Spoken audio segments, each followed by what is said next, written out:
मुंबई के बांद्रा में सदगुरु शरण नाम से एक 12 मंजिला इमारत है। 11वें और 12वें फ्लोर पर सैफ अली खान का परिवार रहता है और उस घर में क्या कुछ हुआ, किस तरह से हमलावर वहाँ पर था और उसने किस घटना को अंजाम दिया, बंधक बनाने जैसी बात भी आई। और उसके बाद 25 से 30 सीसीटीवी कैमरे तलाशे जा चुके हैं और उन सीसीटीवी फुटेज में वो जो हमलावर था वो दिखा भी, और वो सारी तस्वीरें, वो सारी कहानियां हम आपके बीच रख रहे हैं। अब जो एक ज़रूरी सवाल था कि करीना कपूर का इस पूरे मामले पर क्या कहना है, तो उन्होंने इंस्टाग्राम स्टोरी पर एक बात कही है। क्या कुछ कहा है वो जानने के लिए मेरे साथ मौजूद हैं मेरे साथी गौरव, जो बताएंगे पूरी कहानी और क्या अपडेट्स हैं वो भी बताएंगे। हिमांशु, करीना कपूर ने थोड़ी देर पहले एक इंस्टाग्राम पे लिखा है, स्टोरी लिखी है और वो मैं आपको पढ़ के बता देता हूँ। It has been an incredibly challenging day for our family and we are still trying to process the events that have unfolded. As we navigate this difficult time, I respectfully and humbly request that the media and paparazzi refrain from the relentless speculation and coverage. While we appreciate the concern and support, the constant scrutiny and attention are not only the overwhelming but also pose a significant risk to our safety.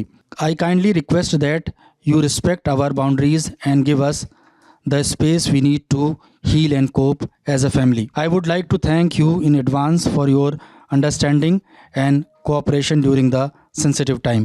Kareena Kapoor Khan. तो पहले तो इसमें उन्होंने एक चिंता जताई है कि कितना मुश्किल वक्त था हमारे परिवार के लिए, और जिन लोगों ने इस ओर उनसे अपनी बात रखी, जिन लोगों ने चिंता जताई, उनको थैंक्स कहा है। और जो पहले पैरा में एक बात है हिमांशु की, मीडिया और पेपराजी के लिए उन्होंने बोला है कि आप थोड़ा सा संयम बनाए रखें। हिमांशु, एक इंडिया टुडे का इवेंट था, उसमें एक रील बहुत वायरल हुई थी जिसमें मजाक में सैफ अली खान एक बोलते हैं कि क्या मेरे बेडरूम में आ जाइए। तो जब ऐसा मुश्किल वक्त होता है तो कवरेज भी सेंसिटिव होनी चाहिए, और क्योंकि यहाँ उनके 2 बच्चे हैं, एक तैमूर हैं 8 साल के और जय हैं 4 साल के।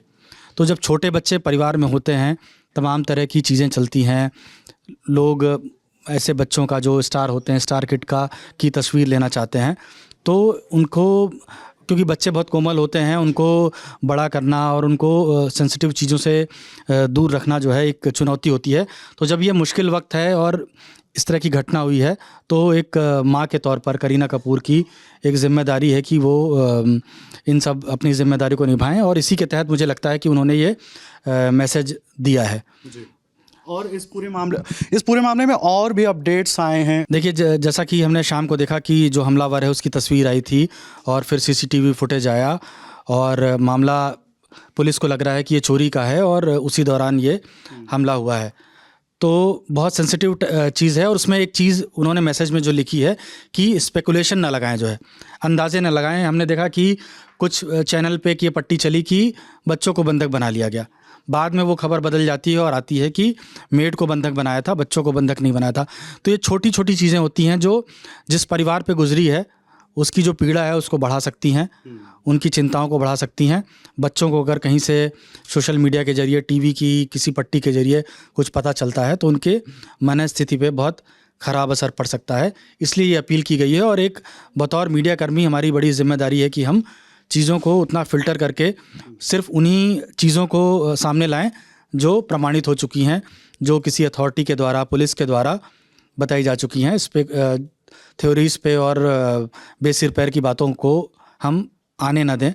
तो ये हमारी जिम्मेदारी है, और जो उन्होंने कहा है उसको देखते हुए हम लोग लगातार कवरेज कर रहे हैं, और जो गैर ज़रूरी चीज़ें हैं उनको हम बताने से बच रहे हैं। कोशिश भी कर रहे हैं। जी बिल्कुल। तो जल्दबाजी में कुछ भी खबर मत दिखाएं, ये हमारी भी अपील है, और करीना कपूर खान ने भी यही अपील की है।